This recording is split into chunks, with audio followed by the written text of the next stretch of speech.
नमस्कार, दोपहर की नंबर 1 डिबेट में आपका स्वागत है। मैं हूं आपके साथ में हिमांशु दीक्षित। महाराष्ट्र में 288 सीटों की सियासी लड़ाई का आगाज हो चुका है। महायुति और एमवीए यानी महाविकास अघाड़ी के बीच सीधी टक्कर है। दोनों गुट चुनाव में जंग जीतने के लिए मंथन करने में जुटे हैं, लेकिन इस लड़ाई में अहम किरदार निभाने के लिए यूपी की समाजवादी पार्टी कूद चुकी है। कल अखिलेश महाराष्ट्र के दौरे पर थे, उन्होंने मालेगांव में रैली की, लेकिन अखिलेश की मौजूदगी में उन्हीं की पार्टी के नेता हैं ये अबू आजमी ने कुछ ऐसा कह दिया, कुछ ऐसा बयान दे दिया जो महाराष्ट्र की राजनीति को एक नए मोड़ पर ले गया। अबू आजमी ने महाराष्ट्र में मुस्लिम वोट बैंक के लिए भड़काऊ राजनीति का इस्तेमाल किया। उन्होंने एक तबके को खुश करने के लिए जो कहा वो बेहद हैरान करने वाला था। अब सवाल यह है कि क्या मुस्लिम वोट के लिए राजनीति बांटो वाली नीति अपनाई जाएगी? सवाल यह भी है कि मुस्लिमों को डराकर क्या चुनाव जीता जा सकता है? आज इसी मुद्दे पर चर्चा करेंगे। असेंबली में अबू आसिम आपके हक की लड़ाई लड़ता है कि नहीं लड़ता है? हम 2 एमएलए, हमें 6-8 एमएलए चाहिए। और जिस दिन अखिलेश भाई 8 एमएलए हो गए ना, किसी की मां ने दूध नहीं पिलाया मुसलमानों को ज्यादती करने की। ये मेरा वादा है, ये मेरा वादा है। मैं जान देकर भी इस कौम के लिए अपनी जान दे सकता हूं, लेकिन झुक के किसी के सामने घुटने टेक नहीं सकता हूं। दोस्तों, आप देखते हैं असेंबली में अबू आसिम आपके हक की लड़ाई लड़ता है कि नहीं लड़ता है? हम 2 एमएलए, हमें 6-8 एमएलए चाहिए। और जिस दिन अखिलेश भाई 8 एमएलए हो गए ना, किसी की मां ने दूध नहीं पिलाया मुसलमानों को ज्यादती करने की। ये मेरा वादा है, ये मेरा वादा है। मैं जान देकर भी इस कौम के लिए अपनी जान दे सकता हूं, लेकिन झुक के किसी के सामने घुटने टेक नहीं सकता हूं। दोस्तों, और देखिए, अबू आजमी महाराष्ट्र के मालेगांव में जिस मंच पर ऐसी भड़काऊ बयानबाजी कर रहे थे, ठीक उसी वक्त उनके साथ उसी मंच पर समाजवादी पार्टी के मुखिया अखिलेश यादव मौजूद थे। और इस दौरान चुनावी मौसम में उन्होंने भी मंच पर मुसलमानों को भड़काने की कोशिश की। उन्होंने क्या कहा, अब वो भी आपको सुनाते हैं और फिर इसके बाद अपने मेहमानों से हम चर्चा की शुरुआत करेंगे। भाई, जिस तरीके से मॉब लिंचिंग से लेकर के हमारे आपके धार्मिक और उन पर समय समय पर जो सवाल खड़े करते हैं, भाषणों से हमारे आपके लोगों को अपमानित करते हैं, हम आपको भरोसा दिलाते हैं न केवल उत्तर प्रदेश में बल्कि देश में जब कभी भी आवाज उठाने का मौका मिलेगा, ऐसे सख्त कानून बनेंगे कि कोई मॉब लिंचिंग की तरफ या किसी के भगवान के या धर्म के खिलाफ कोई बोल नहीं पाएगा। इन्होंने जो वक्फ को लेकर के एक देश में छेड़ने का काम किया है। जिस समय लोकसभा में बिल पेश हुआ था, हम लोगों ने उस समय भी आवाज उठाई थी और कहा था कि वक्फ का बिल जो आ रहा है, ये खासकर मुसलमान भाइयों को परेशान करने के लिए, उनके जमीनों को छीनने के लिए आ रहा है। ये भारतीय जनता पार्टी जमीनी पार्टी बनकर के जमीनें छीनना चाहती है। हम आपको भरोसा दिलाते हैं, जो बिल जमीन और सम्मान और आपके खिलाफ आया, उसकी भी हम लोग पूरी तरीके से विरोध कर करके उसके खिलाफ खड़ा होने का काम करेंगे। तो देखिए, दोनों तरफ से आपने बयान सुन लिया। अब जो मेहमान हमारे साथ मौजूद हैं, हम उनसे आपको मिलवाते हैं और फिर बातचीत की जाएगी कि इस तरह के बयानों की क्या वाकई जरूरत है। हमारे साथ में बीजेपी की प्रवक्ता नीला सिंह जी मौजूद हैं, अवनीजेश अवस्थी जी राजनीतिक विश्लेषक हमारे साथ में मौजूद हैं, और तारिक खान साहब समाजवादी पार्टी के प्रवक्ता हमारे साथ में, और कुछ ही देर में कांग्रेस की तरफ से भी हमारे साथ में जुड़ेंगे। आप सभी का बहुत स्वागत है। तारिक भाई, महाराष्ट्र के मालेगांव में पहुंचे थे, वहां पर जनसभा को संबोधित कर रहे थे, लेकिन सिर्फ एक तरफ की बात की गई। एक तरफ की बात अबू साहब ने भी की, एक तरफ की बात अखिलेश यादव जी भी करते हुए नजर आ रहे थे। क्या वहां पर सिर्फ मुस्लिम वोट बैंक की था, सबकी बात नहीं हो सकती थी? ठीक है, पहले एक और जवाब मुझे चाहिए। बटोगे कटोगे, ये एक तरफ का जवाब है या नहीं है? तो ये तो एकजुट होने की बात थी ना, ये तो सभी के एकजुट होने की बात थी ना। मोदी साहब ने कहा कि मुसलमानों को क्यों नहीं बांट रहे हो, हिंदुओं को जातियों से बांट रहे हो, तो सिर्फ हिंदुओं की बात की ना। अब अगर मोदी साहब ने वहां की, ये मान लेते हैं कि सिर्फ हिंदुओं की बात की, मोदी, योगी ने और हेमंत बिस्व शर्मा ने, तो ये भी बात नहीं। तो एकजुटता की अगर बात थी, तो एकजुटता में क्या ये था कि सिर्फ हिंदू एकजुट होंगे या सिर्फ मुसलमान एकजुट होंगे? नहीं, मोदी साहब ने तो ये कहा ना कि हिंदुओं को जातियों के नाम पर बांट रहे हो, मुसलमान को क्यों नहीं बांटते हो जातियों के नाम पर, उनसे क्यों नहीं पूछते हो, हिंदू एक हो जाओ वरना कटोगे। तो ये बात सही है, ऐसा कह सकते हैं। हिंदुओं को एक करने की बात प्रधानमंत्री योगी, हेमंत बिस्वा शर्मा और बिहार के मंत्री गिरिराज सिंह, मुसलमानों को पाकिस्तान भगा दो वरना औरतें बच जाती, तो पहले मुख्तार अब्बास नकवी को भगा दो, सारी भारत की औरतें बच जाती, उनकी इज्जत न लुटती, तो पहले मुख्तार अब्बास नकवी से बचा लो ना। वही सारे मुसलमान लोग हैं जो इज्जत लूट रहे हैं औरतों की, शहजाद पूनावाला लूटता है। ये स्टेटमेंट है गिरिराज सिंह। नहीं, आप पर्सनल एक किसी का नाम लेकर इस तरह की बेहुदा टिप्पणी करेंगे तारिक भाई, तो ये बहुत गलत होगा, बहुत गलत होगा। कह रहा हूं जो बात आपके अखिलेश यादव करते हैं, जो बात यहाँ पर अबू करते हैं, वही बात फिर आप भी कर रहे हैं, क्या अंतर रह गया? अब जब नहीं, आप किसी का एक पर्सन का नाम लेकर आप ये बोल रहे हैं कि शहजाद पूनावाला अगर महिलाओं की इज्जत लूटता है या फिर मुख्तार अब्बास नकवी महिलाओं की इज्जत लूटता है, तो ये बहुत गलत है। ये अधिकार है ये कहने, नहीं, ये बहुत गलत है, ये बहुत गलत है जब आप एक किसी का नाम लेकर बोलते हैं कि वो महिलाओं की इज्जत लूटता है। आपको तो मैं सेंसिबल इंसान समझता हूं, और अगर गिरिराज सिंह आपको सेंसिबल इंसान समझता हूं, आप इस तरह की बेहुदा बात करते हैं। गिरिराज सिंह का यह अधिकार है कहने का कि मुसलमान अगर पाकिस्तान चले गए होते तो हिंदुस्तान की औरतों की इज्जत बच जाती, ये अधिकार है कहने का। इस तरह की बेहुदा बात आप कर रहे हैं, गलत बात है। गिरिराज सिंह की बात, ये गलत बात है, ये बहुत गलत बात है। मेरी बात बेहुदा है, मैंने मान लिया, मैं बेहुदा आदमी हूं, और गिरिराज सिंह की बात अच्छी है। गिरिराज सिंह की बात अच्छी है आपके? नहीं, बताइए ना, आपको क्या दिक्कत थी, आप वो क्लियर बोलिए। देखिए यहाँ पर वरिष्ठ पत्रकार अवनीश अवस्थी जी, उनसे बात करेंगे। बीजेपी की बात मैं नीला सिंह से करूंगा, मैं समाजवादी पार्टी की बात आपसे पूछूंगा ना। मैं गिरिराज सिंह के बयानों का खंडन चाह रहा हूं कि बीजेपी के लोग गिरिराज सिंह के बयान का खंडन करें कि मुसलमान अगर पाकिस्तान चले गए होते तो बहू बेटियों की इज्जत बच जाती। इसका मतलब क्या है कि मुसलमान ही लोग सारे जो कुकर्म है कर रहे हैं, तो उस मुसलमानों में मुख्तार अब्बास नकवी, शहजाद पूनावाला भी आते हैं, पहले उनको पाकिस्तान भेजना चाहिए। इतने स्टेटमेंट में मैंने क्या गलत कह दिया? और पहले कह देना कि गिरिराज सिंह गलत है। नहीं, अगर आप सिर्फ मुसलमानों की बात कर, सुनिए ना, अगर आप सिर्फ मुसलमानों की बात कर रहे थे, मैं ये बोल रहा हूं, तो किसी और का नाम लेने की जगह आप भी मुसलमान हैं, आप अपनी बात बोल देते कि क्या आप रेपिस्ट हैं, क्या आप बलात्कारी हैं? मैं यही कर लेता हूं। नहीं, तो बस ये पहले आपको थोड़ा सा बोलना चाहिए था, ठीक है? अब सुनिए ना, अब आपने सवाल उठाया, बहुत सुनिए, मामले को बहुत लंबा खींचेंगे तो फिर जवाब नहीं मिल पाते हैं, इसीलिए जरूरी है कि सबके जवाब भी उसी वक्त ले लिए जाए, बहुत जरूरी होता है। एक मिनट अनिला जी, पहले आप जवाब दे दीजिए, क्योंकि बहुत सीरियस एलिगेशन यहां पर लगे हुए हैं, और अगर कुछ गलत बात बोली गई तो मैंने तुरंत वहां पर बोला भी था, लेकिन उनको दिक्कत है गिरिराज सिंह के बयान से, और इसीलिए वो कह रहे हैं कि अगर वो बोल सकते तो हम भी बोल सकते हैं। मेरी सबको राम राम। और अगर गिरिराज सिंह जी के स्टेटमेंट से, बयान से समाजवादी पार्टी को बहुत ज्यादा आपत्ति है, तो अखिलेश यादव जी एक प्रेस बुलाएं, प्रेस कॉन्फ्रेंस करें और मांगे ना गिरिराज सिंह जी से खंडन कि आपने मुसलमानों के लिए ऐसा क्यों कहा।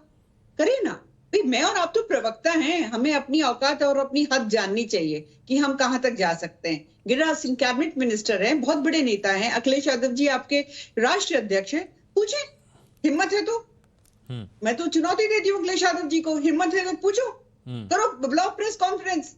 देखिए, अब्बू आजमी को मंच पर चढ़ाकर और मां को चुनौती देते हुए, हिंदुओं की मां को चुनौती देते हुए ये कहना कि 8 विधायक आ जाए, 2 तो हैं, 8 विधायक आ जाए, किसी की मां ने वो दूध नहीं पिलाया होगा कि वो हमें चुनौती दे सके। वो ठीक कह रहे हैं, मुझे बिल्कुल गुस्सा नहीं आ रहा उनकी बातों पे। इस देश में, इस राष्ट्र में यही हो रहा है साहब। 8 से ज्यादा स्टेट्स और यूनियन टेरिटरीज में हिंदू जो है माइनॉरिटी में आ चुका है, और अभी भी बटेगा तो कटेगा। अगर आप जो है जातियों में बढ़ जाओ, अगड़ा, पिछड़ा, सवर्ण, फलाना ढिमकाना, जो कि निरंतर कांग्रेस और कांग्रेस जैसे राजनीतिक दल, जैसे समाजवादी पार्टी है, प्रयास है, क्योंकि वो चाहते हैं हिंदू डिवाइड हो। एक समय ऐसा था हिमांशु जी कि ईरान से लेके म्यांमार तक अखंड भारत हमारा था। क्यों खंड खंड हुआ? इन गद्दारों की वजह से ही तो। हर युग में इस प्रकार के गद्दार बैठे हुए हैं। आज हमारा भारत इतना सा रह गया है उसको भी ये खंडित करने में लगे। इन्हें पता है कि मेजॉरिटी पॉपुलेशन को टारगेट कर दो, जातियों में बांट दो, उसको खंड खंड कर। अच्छा अनिला जी एक बात बताइए स्वार्थी आप। लोग। हाँ अनिला जी आपने एक बात कही कि यहाँ पर प्रवक्ता अपनी अलग एक जगह रखते हैं और एक बड़े नेता या फिर राष्ट्रीय अध्यक्ष वो अपनी अलग जगह रखते हैं, लेकिन गिरिराज सिंह छोटे मोटे नेता नहीं है, वो केंद्रीय मंत्री हैं। अगर गिरिराज सिंह भी एक तरफा बात करेंगे तो समाजवादी पार्टी कहेगी हम भी एक तरफा बात करेंगे, इसमें फिर आपको दिक्कत क्या हो रही है? नहीं, मैंने तो अभी प्रशंसा कर दी अबू आजमी की, बिल्कुल ठीक कह रहे हैं। 8 और जिता दो, फिर महाराष्ट्र का हाल देख लो। पर ये भूले ना, महाराष्ट्र मराठों की भूमि है साहब। आप 11.5% हो वहां पे, भूलो मत, ज्यादा उछलो मत। हाँ, हमारी माओ को चुनौती मत दो कि किस प्रकार के पूतों को उन्होंने जन्म दिया है, कौन सा दूध पिलाया है। ठीक है, उस प्रकार की चुनौती ये ना दे। बिल्कुल कैबिनेट मिनिस्टर है गिरिराज सिंह जी, अगर उन्होंने कुछ कहा है सोच के कहा होगा, मैं तो चुनौती देती हूँ अखिलेश यादव जी को। अरे करिए ना, प्रेस कॉन्फ्रेंस करिए, पूछिए गिरिराज सिंह जी ने ऐसा क्यों कहा है। मैं एक चीज जानती हूँ, बलात्कार मतलब महिला प्राधिकरण के लिए मैं महिलाओं को कभी भी किसी जाति और धर्म के आईने से या मैग्नीफाइंग ग्लास से नहीं देखती हूँ। अपराधीकरण महिलाओं के प्रति बहुत खराब है, वो चाहे किसी जाति धर्म से आता हो। मैं उसमें टिप्पणी नहीं करना चाहती। और एक चीज और कहना चाहती हूँ, ये अबू आजमी और इस तरीके के ओवैसी और ढिमकाना फिलकाना जो भी है, इन जैसे मुसलमान मुट्ठी भर हैं, बाकी अमन चैन से रहना चाहते हैं। और जो अमन चैन से नहीं रहना चाहते तो याद रखें, हिंदू अभी भी जो है 80% से ज्यादा है। कमजोर मत समझना। अब निजेश अवस्थी जी, अब मैं आपका विश्लेषण चाहता हूं, क्योंकि आपने यहां पर तारिक भाई का भी बयान सुना, आपने अनिला जी का भी बयान सुना, आपने अबू साहब से लेकर अखिलेश जी जो बोल रहे हैं और गिरिराज सिंह जो सब जुड़ गया। ये इस तरह की बयानबाजी से क्या निष्कर्ष निकलता है? हिमांशु, मैं कहां से शुरू करूं? जहां से आप चाहें सर। आपने अबू आजमी का नाम लिया, तारिक साहब ने गिरिराज सिंह का नाम ले दिया, मैं फिर महबूब अली का नाम ले देता हूं। महबूब अली से पहले किसी और का नाम ले देता हूं, बर्क साहब का नाम ले देता हूं, एसटी हसन साहब का नाम ले देता हूं। अब बताइए किसका नाम लूं? आजम खान साहब का ले देता हूं। कहां से शुरू करूं? बताइए कि कौन किसके जवाब में क्या कह रहा है। तारिक साहब, मेरी आपसे हाथ जोड़ करके विनती है कि ऐसे किसी भी बयान के कोई भी किसी भी दल का प्रवक्ता हो, उसको डिफेंड करने की बजाय उसके बारे में कहे कि ये बात नहीं कही जानी चाहिए थी। पूरा देश एक संविधान के तहत चलता है। यहाँ पर इस संविधान में धर्म, जाति, वर्ग, वर्ण के आधार पर कोई भेदभाव नहीं होता। इसलिए किसी भी राजनीतिक दल के नेता को ये कहने का हक नहीं है। पहली बात। दूसरी बात, एक बात आपको लगा कि एक बड़ा आश्चर्यजनक बयान दिया। मैंने अभी कई नाम गिनाए आपको, और मैं आप कहें तो मैं पिछले 20 सालों के बयान इस तरीके के दिला सकता हूं, याद दिला सकता हूं। लेकिन महत्वपूर्ण बात यह है कि भारत का जो मुसलमान है ना, उसको अपनी एक नई लीडरशिप खोजनी चाहिए। जो भारत के बारे में बात करे। जो लोग वंदे मातरम कहने से मना करते हैं, जो लोग भारत माता की जय कहने से मना करते हैं, वो फिलिस्तीन जय बोलते हैं। जय फिलिस्तीन में धर्म आड़े नहीं आता, भारत माता की जय कहने में धर्म आड़े आता है। ये जो वृत्ति है जो धीरे धीरे फैलाई जा रही है ना, ये बहुत खतरनाक है। ये तारिक जैसे युवा लोग जो हैं, इनको एक नई उन मुसलमानों को पिछले 70-75 सालों में आप ये कहते हैं कि सच्चर कमेटी की रिपोर्ट ने कहा, नहीं भी कहा होगा सच्चर कमेटी की रिपोर्ट ने, जो आम मुसलमान है, जो अपनी रोजी रोटी कमाने में लगा हुआ है, उसको आप भड़का करके दूसरे संप्रदाय के खिलाफ या दूसरे समुदाय के खिलाफ लड़ा करके आप क्या पा सकते हैं? किसी नेता का कोई व्यक्ति नहीं मारा जाता, कोई नहीं मारा जाता। इसलिए हिमांशु जी, बड़ी साफ सी बात है, without any if and but, इस देश में अगर कहा, मुझे पहली बार हैरत होती है कि कहा कि सब एक हो जाओ, इस पर आपत्ति है। अभी तक कहते थे जाति में नहीं बंटना चाहिए, हिंदू धर्म जो है जातियों में बटा हुआ है। अब जब कहा गया कि भाई जाति से अलग हट जाओ, जाति को छोड़ दो, तो उस पर भी आपत्ति है। अब तक तो ये हिंदू धर्म की सबसे बड़ी कमजोरी बताई जाती थी। और जब अगर प्रधानमंत्री ने कहा कि जाति में मत बंटो, और अगर जाति देखनी है तो फिर तो उधर भी देखो, जो लोग हिंदुओं की जाति की बात कर रहे हैं, उन्होंने कहा कि भाई अब फिर मुसलमानों की जाति की देखो। इसलिए ये समाज में जो बंटवारा है, जाति के आधार पर जो बंटवारा है, इससे ऊपर उठो। अच्छा, इस पर भी आपत्ति है। मुझे हैरत है इस बात। देखिए, प्रेम कुमार जी भी हमारे साथ जुड़ गए हैं। प्रेम जी, 2 मिनट बस रुकिएगा, क्योंकि मैं तारिक भाई से एक रिएक्शन ले लूं। तारिक भाई, जो मैं कहना चाहता था वो अब निजेश अवस्थी जी ने कह दिया कि बहुत सारे लोग हैं, इस तरह की मिसाल दे सकते हैं जहां पर मुसलमान ये सोचें कि जो अलग अलग करने की कोशिश कर रहे हैं, या फिर हिंदू भी ये सोचे जो अलग अलग करने की कोशिश कर रहे हैं, उनसे इतर हटके सिर्फ देश की बात जो करता है हम उनको फॉलो करेंगे, हम उनकी बात मानेंगे। क्या ये संभव है? शायद अनम्यूट करिए एक बार, प्लीज अनम्यूट कीजिए।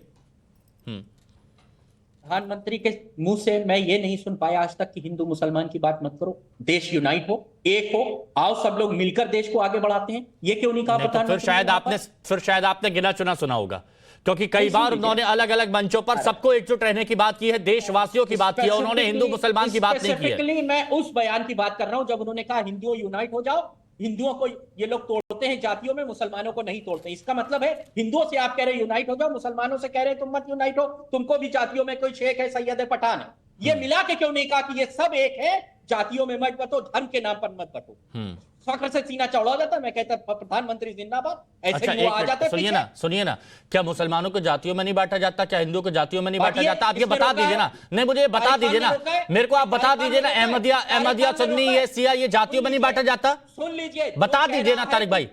जो कह रहा है कि हिंदू यहाँ जातियों पे नहीं बटा है, वो बाबा साहब को का खंडन कर रहा है। अरे बाबा साहब ने दलितों को आरक्षण जाति के आधार पर दिया और किसी हिमांशु, आधार पर 10 अरे अगर कहीं कुछ गलत चल रहा है, अगर उसको बोला गया है, अब वहां पर भी आपने धर्म को जोड़ा। वेरी गुड हिमांशु, 10 सेकंड लूंगा। मैं 10 सेकंड ले लूं, फिर आप लीजिए। हाँ, लीजिएगा, जरूरी है। जो कह रहा है कि जातियों की बात गलत है, वो बाबा साहब के संविधान को, दलित के आरक्षण को गलत कह रहा है और मंडल कमीशन की सिफारिश को भी गलत कह रहा है। ये दोनों चीजें जाति के आधार पर है, क्योंकि जातियों के आधार पर हजारों साल तक मनुस्मृति को मानने वाले लोगों ने दलितों को स्कूल में जाने नहीं दिया। अच्छा, ठीक है, अब आपने बात करी, लीजिए 10 नहीं 30 सेकंड लीजिए, फिर प्रेम जी 30 सेकंड लीजिए। हाँ हिमांशु, एक बात बताइए, जब तमिलनाडु में सनातन धर्म के खात्मे की बात की जाती है तो कहा जाता है कि इसलिए हम खत्म कर रहे हैं क्योंकि उसमें जातियां हैं। जहां भी बात की जाती है हिंदू धर्म की सबसे बड़ी कुप्रथा क्या? जातियों में बटा हुआ है। कब मुसलमानों की जाति की बात की जाती है? किसने कहा? किसने आके कहा कि भाई मुसलमान भी जातियों में बटे हुए हैं? ये मुसलमान, इस्लाम धर्म का मुसलमान जो जातियों में बटे हुए हैं वो बहुत खराब बात है। किसने कहा? नहीं कहा ना। कहा तो सिर्फ हिंदू धर्म के बारे में जाता है। हाँ। इसीलिए कहा गया हिंदुओं को कि आप जातियों में विभाजित होकर के इस देश को कमजोर करने की बात मत करो। देश का 80% अगर वर्ग एक साथ खड़ा हो जाता है तो उस देश के विकास की गति, शक्ति का अंदाजा नहीं लगाया जा सकता। ठीक है, आज देश जिस गति से बढ़ रहा है ये उसी तरफ एक अच्छा, प्रेम कुमार जी ये बताइए, आखिर ऐसा क्यों हुआ कि महाराष्ट्र के मालेगांव जाते हैं तो अखिलेश यादव और अभी अबू आजमी सिर्फ एक तरफा बात करते नजर आते हैं? क्या ये सोच लिया गया है कि अगर बीजेपी हिंदू बोलेगी तो हम सिर्फ मुसलमान बोलेंगे, हम सबको एकजुट वाली बात नहीं करेंगे? देखिए, अबू आजमी जो बोल रहे हैं वो माँ का दूध किसने पिया है जो हमें बांट देगा अगर हम 8 MLA हो जाएंगे, इस तरह से वो बोल रहे हैं। तो ये किसने पिया है, इसको ये क्यों एक तरफा मान लेते कि हिंदू और मुसलमान ही के बारे में बोला जा रहा है? क्योंकि वो अबू आजमी है इसलिए सोच रहे हैं, और तो नहीं। यही बात अगर अखिलेश यादव बोलते तो ऐसा सोचते क्या?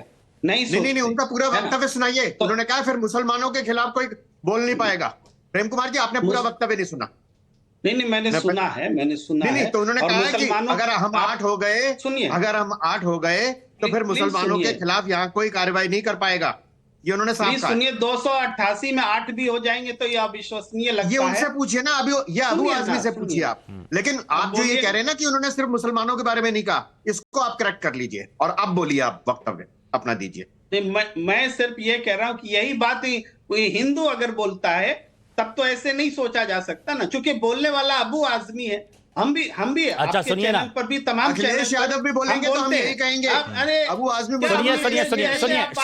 सुनिए ना, आप बोलने नहीं देंगे, आप अपनी बारी आती है दूसरा ना बोले। अबू आजमी को, अरे आप चुप रहिए, सिर्फ एक मुसलमान के हैसियत से देख रहे हैं, वो एक राजनीतिक पार्टी के नेता है भाई। आप 3 बार बोल चुके हैं, चुप रहिए। अच्छा, सुनिए ना, अवनीश जी एक बात, अवनीश जी गलत आप बोलते रहते हैं, दिन भर गलत बोलते हैं। मुसलमान है। अखिलेश यादव का वक्तव्य भी सुनाया कि नहीं सुनाया? मैं अखिलेश यादव, हम बोलेंगे तो है एंकर हमको टोकने के लिए है। मैं देखिए, जरूरी ये रहता है कि एक दूसरे की जो बात है वो क्लियर हो जाए यहाँ पर। अच्छा, 1 मिनट अवनीश जी थोड़ा सा रुक जाइए। हाँ, प्रेम कुमार जी प्लीज कंप्लीट कीजिए आप।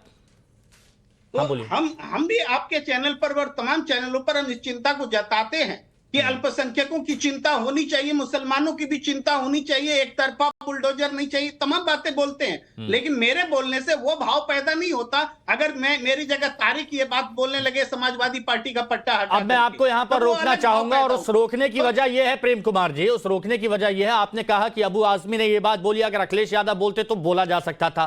तो अखिलेश यादव जब एक तरफा बात करते हैं तो आप एक तरफा बात के विरोधी हुए ना, कि एक तरफा बात क्यों नहीं चाहिए, तो अखिलेश यादव क्यों करते हैं? वहां पर उन्होंने वक्फ को लेकर अपनी बात कही, वहां पर उन्होंने वक्फ को लेकर बात कही, उन्होंने कहा कि खासकर मुस्लिम भाइयों को परेशान करने के लिए उनकी जमीनें छीनी जा रही है, वहां पर बुलडोजर चलाया जा रहा है, सिर्फ मुसलमान वहां पर बात हुई, वहां पर क्या और दूसरी बात नहीं हो सकती थी सबकी? अब सुनिए, थोड़ा आपकी बात का जवाब दे रहा हूं। देखिए, इस देश में अल्पसंख्यकों की सुरक्षा करना संविधान के हिसाब से है। अच्छा। और हम अल्पसंख्यकों की चिंता करते हैं तो बड़े भाई होने के नाते राजनीतिक दल भी करते हैं। इस देश में जो सरकार है, जिनकी डबल इंजन की सरकार है, वो खुल करके अपने आप को हिंदूवादी पार्टी बताती है, और अल्पसंख्यक जब भी मॉब लिंचिंग होता है वो चुप रह जाती है, एक तरफा एक्शन होता है वो चुप रह जाती है। तो ऐसे में अल्पसंख्यकों को सुरक्षा का भाव देना इस देश की राजनीतिक पार्टियों का कर्तव्य बनता है। तो मैं इसलिए तो आपसे ये पूछ रहा था प्रेम कुमार जी कि अगर बीजेपी अपनी को हिंदूवादी पार्टी बोलती है तो क्या समाजवादी पार्टी अपने आप को मुस्लिमवादी पार्टी घोषित कर चुकी है? ये आपका विश्लेषण जानना चाह रहा था, आपने वही बोला ना। आप हिंदूवादी पार्टी बोलने का मतलब ये नहीं है कि दूसरा मुस्लिमवादी पार्टी बोले। बीजेपी तो ये चाहती है, बीजेपी कहती है कि कांग्रेस मुस्लिम पार्टी है, ताकि लोग बोले उनको कि तुम हिंदू पार्टी हो, तब उनको आराम से 80% वोट मिल जाए। और हिंदुओं ने हमेशा बीजेपी को नकारा है, अयोध्या में हराया, उत्तर प्रदेश में हराया। ये हिंदूवादी पार्टी है ही नहीं। ये हिंदुओं को उसके स्वभाव से विचलित करने वाली पार्टी है, सहिष्णुता से दूर ले जाने वाली पार्टी है, हिंसा की आगोश में झोंकने वाली पार्टी है। ये मिलिटेंट बना रहे हैं हिंदुओं को। अच्छा, मिलिटेंट वाली कैसी, मतलब आप कहां किस ट्रैक पे जा रहे हैं प्रेम कुमार जी? ये मिलिटेंट बना रहे हैं। मैं एक बात पूछ रहा हूं कि सुनिए ना, आपने एक तरफ, आप भी तो एक तरफा बात कर रहे हैं ना, आप भी तो पत्रकार है, तो मिलीजुली राजनीतिक विश्लेषण, आप विश्लेषण में तो पूरा निचोड़ा जाता है ना। नहीं, जब बोलते हैं जब बांटोगे तो कटोगे, ये क्या जोड़ने वाली नारा है?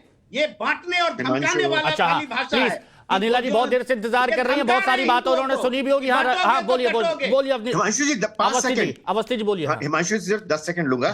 प्रेम कुमार जी, अभी आपने कहा क्योंकि अबू आजमी मुसलमान है इसलिए है। अरे अबू आजमी से ज्यादा तो आप बोल रहे हैं, आप हिंदू हैं अपने आप को कहते हैं। बिल्कुल बोल रहे हैं, हाँ बोल रहे हैं ना। तो ये मुसलमान और हिंदू का सवाल नहीं है, जो गलत बोलेगा उसका सवाल है। समझ गए आप हिंदू होकर के बोल रहे हैं कि हिंदू मिलिटेंसी सिखाई जा रही है।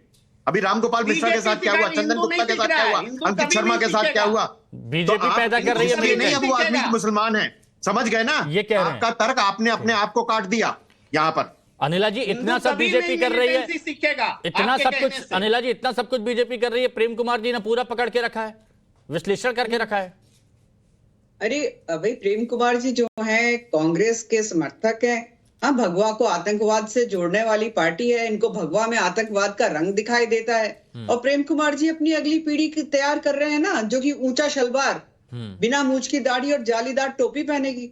ये ऐसे ही हिंदू हैं, तो ये भी उन्हीं हिंदुओं से है कि भाई अगली पीढ़ी जो है हमारी, जब ये इस्लामिक देश हो जाएगा, भारत तो हट जाएगा, इंडिया रह जाएगा। कांग्रेस ने तो षड्यंत्र के तहत जो है 2-2 नाम दे दिए इस राष्ट्र के, एक राष्ट्र 2 नाम, इंडिया भारत। आज तक मैंने इंडिया माता की जय तो नहीं सुना, हम भारत माता की जय बोलते, फिर भी इंडिया रखा, क्योंकि कांग्रेस पार्टी चाहती थी कि एक दिन जो है ये इस्लामिक देश बन जाए। ये बीज जो है ना, ये कांग्रेस के बोए हुए हैं। और क्यों चिढ़ते हैं भारतीय जनता पार्टी से, या मैं कहूं आरएसएस से? क्योंकि आरएसएस जो है मेजॉरिटी पॉपुलेशन की बात करती है, राष्ट्र की बात करती है, समाज जोड़ने की बात करती है, सेवा की बात करती है। ये नाराजगी प्रेम कुमार जी की नाराजगी इस वजह से भी है कि आपके यहां पर कुछ नेता हैं, वो इस तरह के बयान देते हैं जिससे कट्टरता फैलती है। ये वो कहते हैं, गिरिराज सिंह एक एग्जाम्पल तो आ ही चुका है, और भी कई नेता हैं जो खुलकर फूल बरसते हैं। हिमांशु जी, हाँ। इनके मुंह से फूल बरसते हैं, तो वही जैसे कुछ ऐसा फूल बरसते हैं। हमारा 22 साल का बच्चा, एक second Prem Kumar ji hold on, 22 साल का बेचारा हमारा बच्चा, हाँ, वो केवल इनका झंडा उतार रहा था, उसके पीठ में गोली मार दी हमारा बच्चा। अरे आप एक बात बताइए अनिला जी, अभी जयपुर में जिसने खीर के प्रसाद में लात मारी उसके साथ क्या करना चाहिए था? ये राष्ट्र जो है मेजॉरिटी पॉपुलेशन का है, धर्म के खीर के प्रसाद में लात मारी हो गए थे। मेजॉरिटी दुर्गा माता की पॉपुलेशन का विसर्जन कितना में भी मां की चिल्लाते गाली रहो आप सुनवा लोग। रहे हैं और आप समर्थन कर रहे हैं। भारत क्या में क्या प्रेम दुर्गा जी? माता के विसर्जन हिंदू में जो मां है की वो गाली का majority गाना बज रहा population का है और आप हम लोग समर्थन सनातन कर पे रहे हैं। चलने वाले लोग हैं। आप लोग हिंदू हम हैं। सनातन पे चलने वाले ये लोग हैं। हिंदू का प्रेम काम कुमार है जी, आप जैसे कि लोगों ने इस दुर्गा अखंड माता भारत के को विसर्जन खंड में खंड कर दिया। मां की सब गालियां यहाँ बैठा हुआ बजाई है। जाए। बीजेपी जैसा आप नारे राजनीतिक लगवाएं। नहीं तो आप सुनिए ना, सुनिए मेरी बात सुनिए ना। क्या दुर्गा माता के विसर्जन में कोई ऐसा काम कर सकता है? गाली वाला कैसी बातें कर रहे हैं प्रेम कुमार जी? और जो कर रहा है वो इंसान नहीं है, मैं कर रहा हूँ। जो कर रहा है वो इंसान नहीं है, जो वहां पर पथराव कर रहा है वो भी इंसान नहीं है, जो वहां पर प्रसाद में लात मार रहा है वो भी इंसान नहीं है। लेकिन आप वो आपकी सिलेक्टिव अप्रोच कहां गई? जुबान पे वो शब्द बोल नहीं सकता। अरे मां के नाम पर गाली दुर्गा माता के विसर्जन में। सुनिए। और वो जुलूस वो हिंदुओं का जुलूस कहलाएगा। अच्छा, नहीं तो कौन था? बताइए उसका नाम बताइए। उसका समर्थन करेंगे। बताइए क्या नाम था उसका? कैसी बातें आप कर रहे हैं कि कोई हिंदुओं के बारे में अगर कि माता है कि गाली गलौज हो रही है? गाली गलौज नहीं, गाली का गाना बज रहा है। गाली का गाना गंदी गाली का गाना बज रहा है जुलूस में। रिकॉर्डिंग है, उसको आप लोग नकार रहे हैं। दिखाते नहीं है, दिखाना चाहिए चैनल पर म्यूट करके। वो बात हम नहीं दिखा सकते। देखिए मेरा फिर से वही सवाल कि जो बात अवनिजेश अवस्थी जी ने अपने फर्स्ट कमेंट में कही थी, मैं उसी और दोबारा से वापस लाना चाहता हूं कि यही चीज कि उन्होंने हिंदू चुन लिए, इन्होंने मुसलमान चुन लिए, और मैं तो कहूंगा कि विश्लेषणकर्ताओं ने भी ये चुन लिया है कि उन्होंने ये चुन लिया, उन्होंने वो चुन लिया है। लेकिन जब बात देश की आती है, एकजुटता की आती है, तो सिर्फ हिंदू मुस्लिम अलग अलग क्यों? सभी तो एकजुट हो सकते हैं ना। इसमें एक पहल हो सकती है कि नहीं पहल हो सकती है? तारिक भाई, अब प्लीज समाधान की बात करते हैं। देखिए बहुत हो गया, सवाल बहुत हो गए, लेकिन समाधान क्या निकाला जा सकता है? कि इसके लिए प्रयास किए जा सकते हैं? प्रधानमंत्री पहल करेंगे, प्रधानमंत्री से अपील करिए, पहल करें, ऐसी अच्छी मीठी बातें करें प्रधानमंत्री, अच्छा लगेगा। देश को जोड़ने की बात करें, कम से कम प्रधानमंत्री ऐसी बात ना करे। अनिला सिंह बिना मूंछ की दाढ़ी, जालीदार टोपी, ऊंचा पैजामा, आप मुसलमानों को कह रही हैं, गलत बात है। ऐसी बातें मुसलमानों को नहीं कहनी चाहिए। उनके धार्मिक पहनावों पर टिप्पणी मत करिए, किसी के धार्मिक पहनावों पर टिप्पणी प्लीज मत करिए। जालीदार टोपी वाले ही दंगा करते हैं। मौर्य जी का बयान है डिप्टी सीएम का, जिसकी वजह से उनकी दुनिया भर की फजीयत हो चुकी। इसलिए मैं कह रहा हूं ऐसी चीजों पर अब पहल की आप बात कर रहे हैं, हल की बात। ना हिंदू चुनो ना मुसलमान चुनो, देश चुनो। पैट्रियोटिक मुसलमान यहां का है, उसको इंक्लूसिव करने की जरूरत है। अरे मैं बीजेपी से अनुरोध करता हूं, उनको मिलाओ, तुमको वोट देगा वो, लो उनका वोट, क्या दिक्कत है? हमारे अब्बा की जागीर नहीं है मुसलमान का वोट, सबको देगा वोट, उनको मिलाओ। आपने वक्फ बोर्ड की बात की, 10 पॉइंट बता दीजिए कि जब आप नया कानून लेके आएंगे, मुसलमानों का स्कूल बनाएंगे, कॉलेज बनाएंगे, घर बनाएंगे, फ्री में घर देंगे, सबको 10-10 हजार रुपए दे देंगे गरीबों को, ऐसा कहते मुसलमान खुश होता। लेकिन आपने इंक्लूसिव अप्रोच प्रधानमंत्री की नहीं है, ये होनी चाहिए। जोड़ो देश को अंदर। आप बहुत डिवीजन है, राजनीति चल रही है, हमें इनका वोट चाहिए, हमें कहते हैं इनका एमवाई समीकरण है, सब ठीक है, सब ठीक है। लेकिन उसके ऊपर जो सुप्रीम है, जिसके हाथ में देश की कमान है, जो सऊदी जाता है और शेख को गले लगाता है और उससे कहता है यार हम भाई हैं, जो फिर मलेशिया के पीएम से मिलता है, मुसलमान हो तुम भाई हो, हम दुश्मन नहीं तो हो सकता है कि शायद आप लोग नहीं समझ पा रहे हो, वहां तो सबको एकजुटता की बात कर रहे हो और इसलिए लोग विश्वास कर रहे हैं, चुन भी रहे हैं। क्या मुस्लिम वोट नहीं पड़ रहा है? क्या मुस्लिम वोट नहीं पड़ रहा है? मुस्लिम वोट नहीं पड़ रहा है? अवनिजेश अवस्थी जी, क्या मुस्लिम वोट नहीं पड़ रहा है? मैं हिमांशु, मैं तारिक भाई को एक बात कहूंगा, एक ऐसा उदाहरण दे दें जिसमें आयुष्मान कार्ड हो, प्रधानमंत्री आवास योजना के तहत घर मिलने वाला हो, उज्ज्वला हो, नल से जल हो, इलेक्ट्रिफिकेशन के लिए हो, जिसमें इस आधार पर एक उदाहरण दे दीजिए, इस आधार पर कोई भेदभाव किया गया हो कि वो मुस्लिम संप्रदाय का व्यक्ति, एक उदाहरण। बल्कि इसका उल्टा है, क्योंकि आबादी के हिसाब से जिनके पास घर नहीं है उनको ज्यादा मिले, वो मुस्लिम आबादी को मिले। तो इसलिए आप ये मत कहिए कि ये कहते एक इसमें ये मत कहिए कि सरकारी योजनाएं तो देना ही पड़ेगा। मैं आपको सरकारी योजनाओं का असलियत बता दूं, पिछले सरकारों का कैसे बढ़ती थी, मैं बता सकता हूं फिर मैं कैसे एक एक जाति को बढ़ती थी, आपको भी नहीं मिलती थी। चलिए इस पे जवाब ले लेता हूं, फिर जल्दी से कमेंट ले लेंगे अनिला जी का और प्रेम कुमार जी का भी। हाँ, जवाब दीजिए। 10 सेकेंड। हाँ, 63% भारत सरकार का रेवेन्यू डायरेक्ट टैक्स और इनडायरेक्ट टैक्स से आता है। डायरेक्ट टैक्स इनडायरेक्ट टैक्स कहेंगे तो तफसील से समझाते। टैक्स पेयर सिख, ईसाई, हिंदू, मुसलमान, दलित, आदिवासी, ओबीसी सब है।